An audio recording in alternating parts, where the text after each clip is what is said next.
Howdy, howdy, here we go. We are going to do some percent yield notes. This is page 118 in your notebook. And so you should have labeled that in class today. Going to try to go as fast as I can, and let's see how far we get. So percent yield, what percent yield is, it's a measurement of the efficiency. Well, my little pen doesn't write. The efficiency of a reaction. I abbreviate everything, you know this. So that's my abbreviation for reaction. So what the heck does efficiency mean? When we measure how much energy your car engine uses, we're talking about for the amount of gasoline that you put into the car, how much of the gasoline goes to making the car move and how much energy goes to heat. And in your car engine, it's only about 35% efficient, which means only 35% of that gasoline that you pay for goes to make your car move. The other 65% gets lost due to heat. That is a very inefficient machine. And so we want to measure the efficiency of a chemical reaction. We want to know how well this reaction works. And so we can calculate how well our reaction went through when we created our product. So we have some new terminology for you. We have this word theoretical yield. In a theoretical world, all of you are watching this video tonight. Haha, that's funny, right? Because the word theoretical means in a perfect world. So the word yield means forms, how much product got formed. So we want to know the perfect amount that forms. And so this is the perfect amount of product in a reaction. It is never given to you. It's always calculated. Because, you know, we love to torture kids. So that is what we're talking about when we're talking about theoretical yield. Please, please, please, I might even go up into my title where it says percent yield, and I would say yield means product. So that means when we're calculating percent yield, we're never going to be using the reactant numbers. So if they give you reactant numbers, your job is to convert it into a product so you can actually use it in your comparison that you're going to get to in just a sec. So the actual yield down here, actual is what you did. That is your lab experiment. And so the actual yield is what I call the experimental amount of product. So you did a lab today. How well did you do it? And so you never really know that unless we compare it to what you should have gotten. And we're going to do that one day next week. So when we use this equation down here, this is our percent yield equation. The percent yield is always equal to the actual value over the theoretical value times 100. You might even want to put the actual yield over theoretical yield, just so you remember that it's the product over the product. It will never be a reactant in this part of the formula. Of course, I love to abbreviate. Percent yield is equal to the actual yield over the theoretical yield times 100. So that's a short and sweet way to do this. So let's crank out some math. I've decided that math is mental abuse to humans, and I love it. It's so much fun. So here we go. Look at example number 1. In this reaction, they were very nice to us, and they gave us the balanced chemical equation. We were supposed to produce. So I always call your attention to supposed to. That doesn't mean you did it. That means if you had done it perfectly, this was your amount. So this right here, this iron oxide, is your theo. It's your theoretical amount. After the experiment was completed, we weighed our sample. Do you see that right there? That means you did that. That's your number. So we weighed our sample and found out that it's 39.2 grams. That's your actual value. So it says calculate the percent yield. So this is so awesome. They gave us all of our numbers. So short and sweet. Percent yield is equal to actual over theoretical times 100. Then we plug in our actual value. We get it from right here. 39.2 grams. And you know me, I'm going to label it, of iron oxide. Now I'm going to put my theoretical right down here, which I get from here. That's our 48.6 grams of the same chemical, iron oxide. So if you notice, we've got the same chemical stacked on the top and the bottom. We're comparing what we did, here's our number, to what I should have done. So if you're a student in a lab, you can already tell you weren't very close today, but it might not be as bad as you think. So let's crank it through our calculator. We can't forget to multiply our final answer by 100. And when I put that in my calculator with proper sig figs, which is 3, I get 80.7%. Sorry, you can't see my decimal. Of iron oxide. So that's how I label those guys. So that's about as easy as it gets. Now let's kick it up a notch. We're pre-AP, we can handle this. In example 2, if you remember our purple haze experiment, that's the one we did back in the fume hood and all that purple smoke came out. We had 2 aluminums reacting with 3 iodines to make 2 aluminum iodides. Really what I should say is we had 2 moles of aluminum react with 3 moles of iodine to make 2 moles of aluminum iodide. What we were supposed to make, so there's our keyword again, supposed to, in my perfect world, make 7.55 grams. So there's my T. But look what they did this time. They gave us the answer. They're saying your percent yield is 67.2. They want you to figure out what the actual was for the lab group that participated in this experiment. So, not too horrible. We're going to set up our equation. Percent yield is equal to actual over theoretical times 100. And then we plug in what we know. We've got our theoretical up here, which is the 7.55 grams. So I'm going to transplant that right into its slot down here. And I'm going to say underneath, I've got 7.55 grams of aluminum iodide.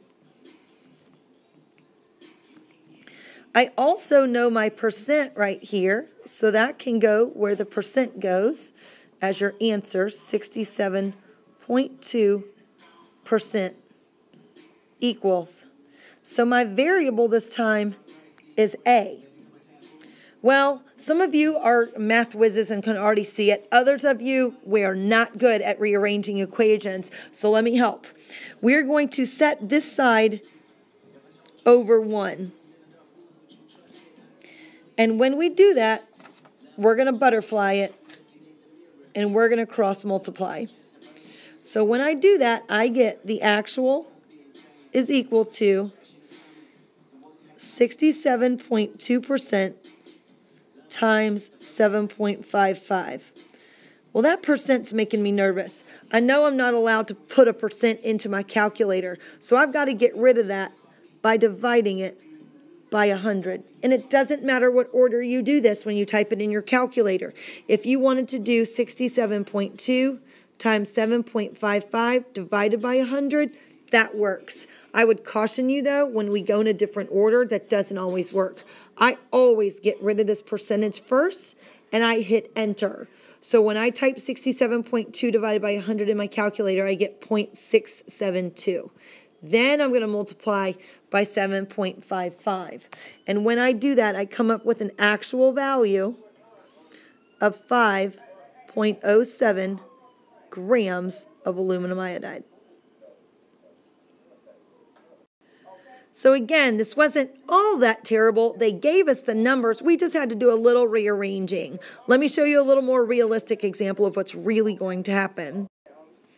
In example 3, Remember, we see a balanced equation, and they gave us those in the first ones, but we didn't really need it. In this one, we're going to need that equation. And so it says methanol can be produced. So this guy over here must be the methanol if he got produced, because I know that that's carbon monoxide, and I know that that's hydrogen. So the one that I'm not quite sure about, his name, must be the methanol. It can be produced through the reaction of carbon monoxide and hydrogen in the presence of a catalyst, yada, yada. None of that is important to me. All I care about is this statement right here. It says 75 grams of carbon monoxide. So I'm going to label 75.0 grams of carbon monoxide reacts to produce 68.4 grams of methanol. So when they say it like this, and they didn't give us very many context clues, this to produce is going to be your actual. So I'm going to put a little A next to my 68.4. So I remember that that's what a lab group determined when they did this reaction. So when it says, what is your actual? We already figured that out. It's 68.4 grams of methanol. Then it says, what is your theoretical? I don't know. They didn't give it to me. But that's your job to figure it out. How am I going to figure out the perfect amount that could form here? Well, you are stoichiometry experts at this point. So what you're going to do is you're going to take this 75 grams of reactant and convert it into product. So if you train track it, that's not your experimental value. That's your perfect world value. So if you can remember that T for theoretical means train track it. And you're going to train track this 75 grams of carbon monoxide. It's a 0.0 there. And I'm going to go really fast here. We've got 28.01 grams of carbon monoxide is a mole. Looks like we've got a 1-to-1 mole ratio because everybody has a coefficient of 1. We're going from carbon monoxide to methanol. And I keep going because I need grams. A mole of methanol just so happens to weigh 32.042 grams of methanol. I put that into my handy-dandy calculator, and I happen to find out that the theoretical is equal to 85.8 grams of methanol. So have we answered any questions? Sure. We figured out that the T, which goes right here, is now, instead of a question mark, I can plug in 85.8. So again, I'm kind of looking at these two numbers and trying to determine if I had a good day. I'm quite a bit off. I'm 17 grams off. That's a lot of chemical. So now we have to find out how off are we by calculating the percent yield down at the bottom. So we get our formula, percent yield is actual over theoretical times 100. We've already done the hard part. We plug it in. We are so done. So look, here's our two numbers right here. And so our actual is 68.4 grams. Our theoretical is 85.8 grams. And we're going to multiply by 100. And we end up getting 79.7% methanol. So even though we were quite a bit off in our grams, you know what? If I were to offer some of you a 79.7% on a lab grade, I think a lot of you would take it.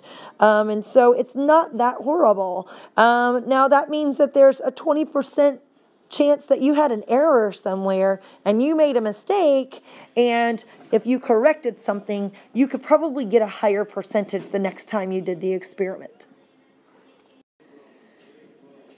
Some of you love the jokes, so here's Avogadro. Isn't he sexy? He kind of creeps me out. Look at his eyes. Look at his pointy nose. I don't know. He's freaky. All right. Tell you what. I'm going to give you some of this. If you work this one all by yourself and bring it back done tomorrow, shh, it's a secret. I'll give you this much on page 119.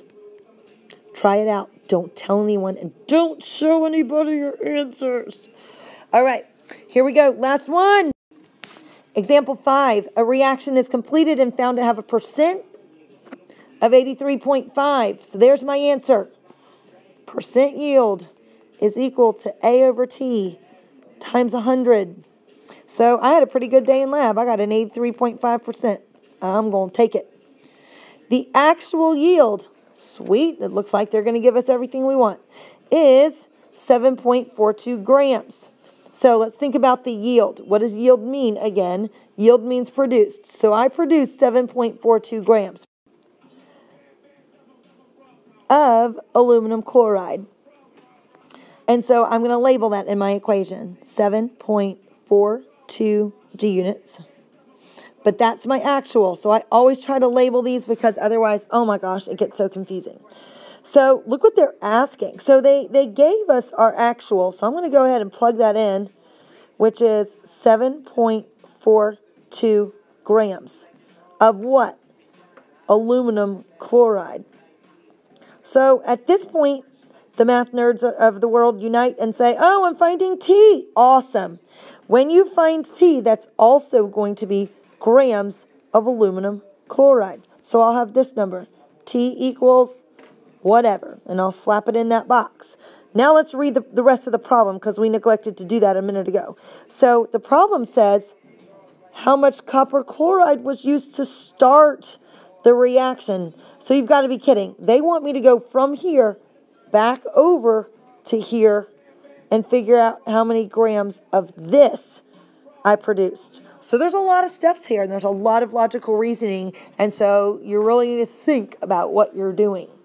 So the first step is, because down here I've got it all set up, the only thing I'm able to do with these numbers is find this theoretical, this grams of aluminum chloride that I should have produced. So this, we're going to do the same thing. We're going to set it over 1, and we're going to cross multiply. When I do that, I get 83.5%. Remember, at this point, I'm going to divide it by 100 to get rid of it, times T, since I cross multiplied in the butterfly, is equal to 7.42 grams. So it doesn't look like we accomplished a lot by doing that, but we got everything linear. There's nothing in the denominator anymore, which is nice. So now we have to isolate T. Remember that terminology from first semester with electron calculations? I need T to be by itself. So when I put this into my calculator, I know that this is going to give me 0.835. So when I divide, I'm going to divide by 0.835. If you're not sure, put that into your calculator before you do that. And what you do to one side, you have to do to the other. So this cancels out. Now I've got T is equal to 7.42 grams divided by 8.35. When I put that into my calculator, I find out that T is equal to 8.89 grams of aluminum chloride. So we feel like we accomplished something. We solved for a variable. We put a box around it, and then we put that number up here. But you have to remember, I'm not done. I didn't answer their question. Their question very clearly asked how much copper chloride, not aluminum chloride. So I've got to take this number and turn back around and do this. The biggest thing to watch out for on this is you cannot train track that actual number, because then you're starting to put things like 1 mole is equal to the molar mass, but you're using this given, which isn't a true value because you found it, it wasn't real, because you made a mistake, you spilled some on the table, yada, yada. So my given for this one is now 8.89 grams. So I'm going to come all the way down to the bottom and squeeze this in. So I've got 8.89 grams of aluminum chloride. That was for Colby. And I'm going to change it into moles. So I know that there's 133.341 grams of aluminum chloride in a mole. And at this point, you should be able to figure out I've got a 3 moles of copper chloride ratio to 2 moles of aluminum chloride. So we're getting warmer. And then we say that 1 mole of copper chloride is equal to 134.452 grams of the copper chloride. Sorry I'm cranking through these so fast, but I think you know the stoichiometry. It's the steps I care more about with setting it all up than I do with the train tracks, because I think you got that. We cross out our grams of aluminum chloride. We cross out our moles of aluminum chloride. We cross out our moles of copper chloride. And when it's all said and done, the final answer is 13.4 grams of copper chloride. So why in the world would a chemist want to know this? They might know the reaction history for a certain reaction. And if they know that a reaction is only 83.5% efficient, they kind of need to know how much to go get off of the shelf to start their reaction. They don't want to get too much and be wasteful. They want to make sure they have enough, because then their reaction won't produce what they need. So if I'm a chemist and I'm trying to produce 7.42, I need to understand how much it can really create, extrapolate backwards, and calculate how much I can create in a perfect world. And I'm going to go grab 13.4 grams of copper chloride off that shelf. All right, you've seen some examples. This is not everything in the whole world, but it's enough to be dangerous and get you started. So have a great evening. One last joke, and have a nice night.